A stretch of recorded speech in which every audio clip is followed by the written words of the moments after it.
এই দেখো ফ্রেন্ডস, তৈরি আমার নিরামিষ সোয়া এঁচোড় পনির বিরিয়ানি। আমি আজকে যে রেসিপিটা করব তার জন্য নিয়ে নিয়েছি এঁচোড়, ক্যাপসিকাম, গাজর, বিনস, কাঁচা লঙ্কা, আলু। এগুলোকে চলো কেটে নেওয়া যাক। এই দেখো এঁচোড়, আলু আর এই সবজিগুলো সব আমি কেটে নিয়েছি। এইবার চলো এঁচোড় আর আলুটাকে একটু সেদ্ধ করে নেওয়া যাক। এইদিকে আমি একটা মশলা বানিয়ে নেব। এখানে দিয়েছি তিল, কিশমিশ, আর দেব পোস্ত, আর দেব কিছুটা বাদাম, আর দিয়ে দেবো কয়েকটা কাঁচা লঙ্কা আর আদা। এটাকে পেস্ট করে নেওয়া যাক।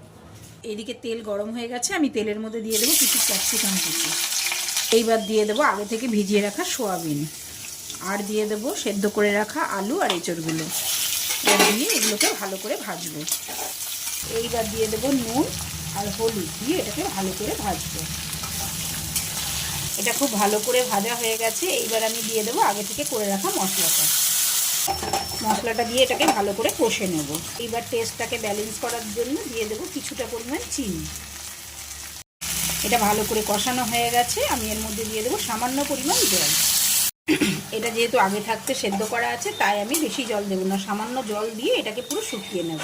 এই দেখো এটা ভালো করে শুকিয়ে গেছে। এবার আমি এটাকে নামিয়ে রেখে দেবো। এদিকে কড়া গরম হয়ে গেছে, কড়ার মধ্যে দিয়ে দেবো কিছুটা ঘি। এবার ঘিয়ের মধ্যে এই পনিরগুলো ভেজে নেব। পনিরগুলো হালকা ভাজা হয়ে গেছে। এবার পনিরগুলো আমি তুলে নেব। এবার এর মধ্যে আমি দিয়ে দেবো ক্যাপসিকাম, গাজর আর বিনস কুচোনো। এর মধ্যে দিয়ে দেবো সামান্য পরিমাণ লবণ, দিয়ে এটাকে ভালো করে ভেজে নেব। এটা ভাজা হয়ে গেছে। এইবার আমি দিয়ে দেবো আগে থেকে করে রাখা সেই এঁচোড় আর সোয়াবিনের তরকারিটা। এইবার এর মধ্যে দিয়ে দেবো আগে থেকে করে রাখা রাইস। এইবার এর মধ্যে দিয়ে দেবো গোলাপ জল, দিয়ে দেবো জায়ফল জয়িত্রীর গুঁড়ো, গরম মশলা, আর দিয়ে দেবো একটুখানি আতর। এইবার এটাকে নেড়ে নেব। এবার দিয়ে দেবো ভেজে রাখা পনিরগুলো, দিয়ে এটাকে ভালো করে নেড়ে নেব।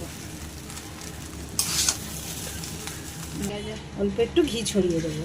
এই দেখো ফ্রেন্ডস, তৈরি আমার নিরামিষ সোয়া এঁচোড় পনির বিরিয়ানি। এইভাবে তোমরা বাড়িতে ট্রাই করো, আশা করি তোমাদের সবার খুব ভালো লাগবে।